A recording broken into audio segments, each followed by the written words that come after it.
তাদের attention grow করার জন্য তিনি প্রশ্ন করতেন।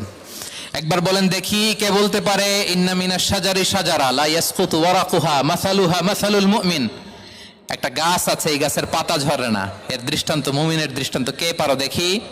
কোনো সাহাবী পারে না, কারণ তারা ভাবতেছিল দূরের ওই সিরিয়ার কোনো গাছ হবে, অমুক জায়গার মরুভূমির গাছ হবে, ঘরের পাশে যে খেজুর গাছ ওইটা আর কেউ হবে না। ভাবছে প্রশ্ন যেহেতু করছে, এত সহজ উত্তর হইলে তো প্রশ্ন করার কথা ছিল না।